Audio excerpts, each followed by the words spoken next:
Bună ziua tuturor și bine v-am regăsit la un nou videoclip. De această dată avem două variante. Varianta numărul 1, lumânărica portocalie și varianta numărul 2, lumânărica albă. O să vă rog să vă alegeți una dintre cele două variante cu care considerați că rezonați cel mai bine sau să le ascultați pe ambele și să luați doar ceea ce vi se potrivește. Iar eu, bineînțeles că voi începe cu prima variantă și anume lumânărica portocalie. Hai să vedem ce vrea de această dată să ne spună lumânărica portocalie.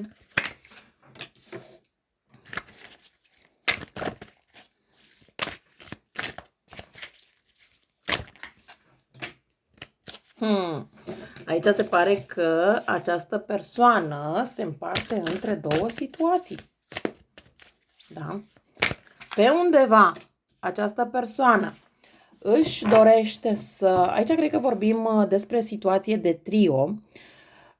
Pe undeva această persoană își dorește să rămână în sânul familiei, dar pe de altă parte își dorește să revină la voi. Și cam nu știe ce să facă și cum să facă, nu știe care variantă, ca să spun așa, este mai bună pentru el sau pentru ea, pentru că această persoană, din câte văd aici, nu ar vrea să renunțe definitiv la niciuna dintre voi. Dar voi cred că deja i-ați spus că dacă nu face o alegere, să vă cam lase în pace. Aici putem vorbi despre persoane din zodia Rac, dar mai avem și persoane din Taur, Fecioară, Capricorn. Această persoană vrea să arate că are o determinare aparte față de voi și față de relația voastră, că își dorește continuitate și chiar o avansare în relație. Această persoană, în cazul în care este la distanță de voi sau dacă cumva nu v-ați mai văzut cu această persoană de ceva timp, să știți că această persoană este dispusă să vină la voi, este dispus să facă acest drum spre voi. Este o persoană, din câte văd, destul de violentă. Da, este și o persoană intuitivă, dar care nu ține cont de intuițiile pe care le are. Din păcate, această persoană pot să spun că este destul de axată pe partea de material. Dacă v-ați gândit, dacă această persoană se reîntoarce la voi, da, de reîntors se reîntoarce. Reîntoarcerea este destul de, va fi destul de curând, însă trebuie să țineți cont de un aspect și anume că această persoană nu se va schimba. N-ar fi nimic exclus dacă cumva distanța dintre voi este prea mare, această persoană să comunice cu voi prin mesaje. Dar hai să vedem mai departe ce vrea această persoană. Ce vrea această persoană? Da, comunicare fără doar și poate, o să fie ceva, o întreagă nebunie între mesaje, apel telefonic, da? Deci o să încerce să comunice cu voi prin orice mijloace posibile și imposibile. Pentru că își dorește acest lucru. Chiar dacă poate nu băgați în seamă în această perioadă această persoană, să știți că de sărbători intenționează să vină la voi sau dacă cumva în următoarea perioadă este ziua voastră, să știți că veți primi un mesaj atunci din partea acestei persoane. Chiar dacă acum nu răspundeți mesajelor persoanei, să știți că atunci va face un mesaj cumva cu la mulți ani sau ceva de acest gen, încât să vă facă pe voi să răspundeți. Da? Deci se vor întâmpla anumite evenimente și anumite evenimente plăcute, dar chiar dacă voi, să zicem, vă țineți ziua de naștere sau faceți petrecere de sărbători, da? Și chiar dacă nu invitați această persoană, oricum se face autoinvitat sau autoinvitată, nu neapărat trebuie să faceți voi acest pas, pentru că această persoană caută orice modalitate de a se reîntoarce la voi. Iar dacă această modalitate este în momentul sărbătorilor sau unei zile de naștere, de ce nu? Aici este bine să aveți grijă în legătură cu banii, mai ales în legătură cu această persoană, pentru că, așa cum v-am spus și puțin mai departe, această persoană pune destul de mult accent pe partea financiară. Este într-adevăr o persoană destul de imatură, persoană destul de visătoare, care nu vede obstacolele care sunt în cale. N-ar fi nimic exclus ca această persoană să vină la voi să vă spună: dăm și mie, uite, o anumită sumă de bani pentru că vreau să mă înscriu la nu știu ce curs. Sau vreau să mă înscriu la facultate, sau vreau să mă înscriu, nu știu, la ce vrea să se înscrie această persoană. Ideea nu este problema că îi dați banii, problema este că nici nu mai vedeți banii înapoi, dar nici această persoană nu se ține de cursul la care vrea să se înscrie. De ce? Pentru că este o persoană care este destul de visătoare, este o persoană care gândește că dacă se înscrie la un anumit curs, banii încep să vină imediat. În momentul în care vede că banii nu vin imediat, cumva rămâne dezamăgită și renunță la cursul respectiv. Dar și voi rămâneți fără banii care îi veți da. Da? Ok, hai să vedem alte informații despre această persoană. Din nou bani. Deci când v-am spus că această persoană este axată pe partea financiară, n-am spus-o întâmplător. Se pare că da, este destul de axată pe partea financiară. Aici este pentru voi un lucru foarte important în sensul să reflectați destul de bine dacă are sens să continuați cu această persoană fără a mai investi sau dacă vă opriți în totalitate din relația cu această persoană. Într-adevăr, voi veți încerca pentru o perioadă de timp să echilibrați lucrurile, să aveți o oarecare moderație și să creați o oarecare armonie, să nu mai investiți atât de mult, însă cumva odată cu acest lucru este cumva și un sacrificiu, dar și o autoconștientizare a voastră, pentru că, e clar, în momentul în care nu-i mai oferiți persoanei de lângă voi această parte financiară, e clar că și voi, la rândul vostru, vă îngrădiți în a cheltui anumiți bani pe anumite lucruri pentru a-i cumva arăta acestei persoane că vreți să țineți de banii voștri. Este foarte bine că faceți acest lucru, însă aveți grijă până la ce limită duceți acest aspect mai departe. Într-adevăr, aveți o sensibilitate aparte, dar foarte curând o să vă vină și anume o anumită idee cum să procedați în legătură cu relația pe care o aveți cu această persoană. Da, eu aici cred că vă vine ideea de a rămâne în continuare lângă această persoană, dar de a nu mai investi. Bineînțeles că în momentul în care îi spuneți acestei persoane acest lucru, lucrurile nu vor fi prea drăguțe, pentru că acestei persoane, atâta timp cât voi îi oferiți partea financiară, bineînțeles că încearcă să se apropie cât mai mult de voi. În momentul în care voi vă veți retrage din punct de vedere financiar față de această persoană, în acel moment lucrurile s-ar putea să degenereze. Deci aici un pic de atenție în sensul că această persoană, da, vine la voi, vă caută pentru împăcare, pentru că voi se pare că îi asigurați o anumită parte financiară și îi place acest lucru. Nu, hai să zicem, poate nu îi dați bani împrumut, dar poate îi faceți alte plăceri, nu știu. Da? Fiecare dintre voi știți ce plăceri îi faceți acestei persoane și În momentul în care nu veți mai face aceste plăceri, să știți că această persoană își schimbă atitudinea față de voi și, de ce nu, încearcă poate să vă schimbe cu o altă persoană. De asta vă spun, aici trebuie un pic de atenție pentru că această persoană vine la voi, vrea împăcare cu voi, dar asta nu înseamnă că se și schimbă. Nici ca om, nici ca persoană, da? Ok, hai să mergem mai departe la varianta cu numărul 2 și anume lumânărica albă. Să vedem și pentru cei de la lumânărica albă care este situația. Care este situația și pentru cei de la lumânărica albă. Hai să vedem situația pentru cei de la lumânărica albă.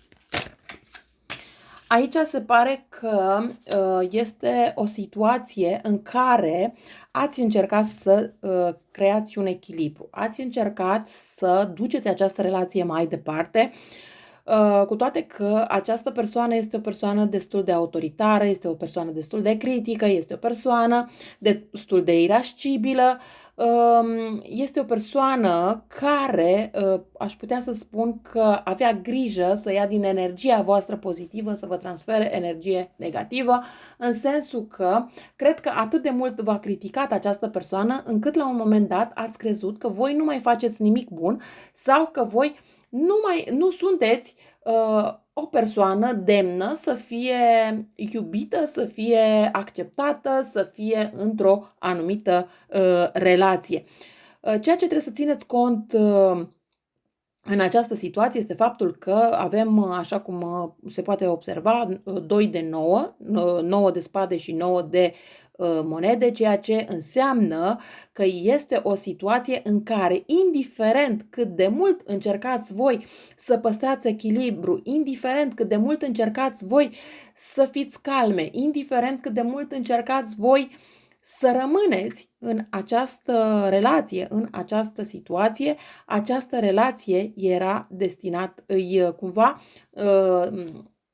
dată eșecului. Este o relație care trebuia să se termine de ceva timp, dar cumva cred că doar s-a amânat momentul. Iar acum n-ar fi nimic exclus ca dacă cumva încă nu v-ați despărțit de această persoană, în perioada următoare să faceți acest pas și să vă și separați. Dar este un lucru care trebuia să se întâmple de mai mult timp, dar așa cum am spus, din cauza că voi ați încercat totuși să-i mai dați o șansă, ați încercat să creați un echilibru, ați încercat tot felul de lucruri, cumva acest pas nu s-a făcut la momentul potrivit. Aici, la fel, voi este posibil poate că să fiți persoane văduve sau să fiți persoane care ați stat foarte mult timp singure și cumva este posibil să vă fi agățat oarecum de această persoană pentru că această persoană a știut să se comporte într-o anumită perioadă față de voi, să se poarte bine încât să vă atragă. De ce? Pentru că această persoană a văzut că treceți printr-un moment, să zicem, mai dificil, sunteți vulnerabilă și a putut să procedeze în așa fel, a știut cum să vă atragă, da?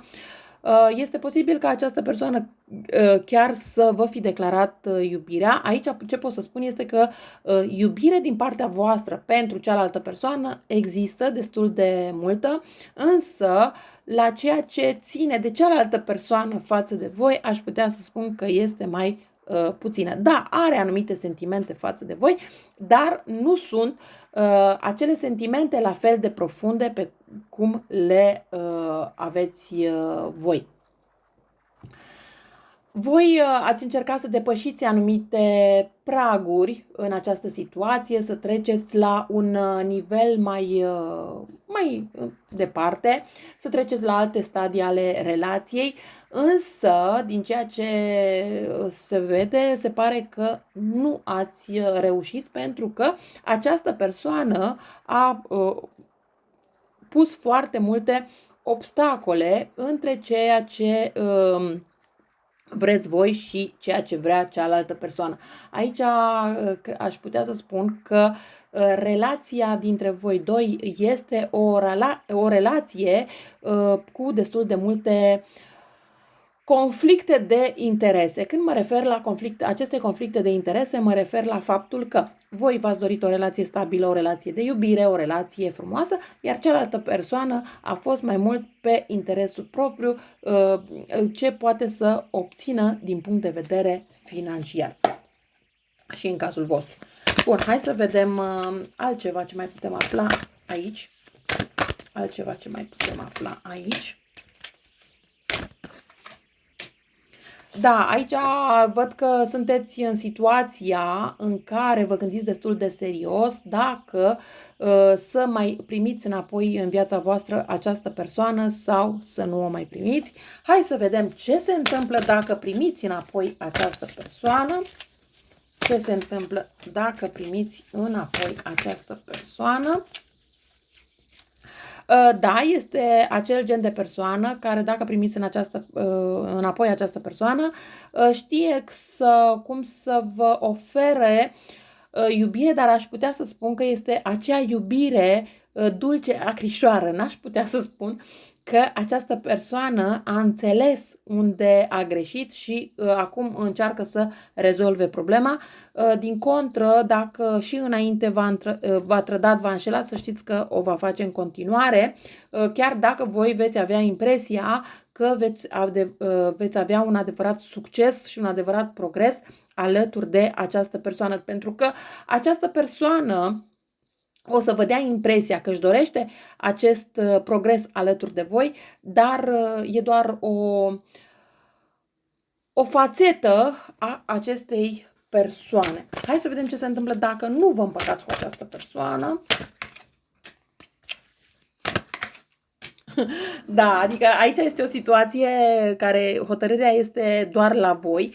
Și de ce spun asta? Pentru că indiferent că vă doriți sau nu vă doriți să vă împăcați cu această persoană se reîntoarce la voi. Doar că din păcate nu se schimbă. Este acel gen de persoană aventurieră, acel gen de persoană care ține de bunăstarea sa, de binele său personal și nu se mai gândește dacă este bine sau nu este bine și pentru voi. Important că este bine pentru el sau pentru ea și nu face, aș putea să spun că nu face nimic impresionant față de voi, ci mai degrabă chestiuni de zi cu zi.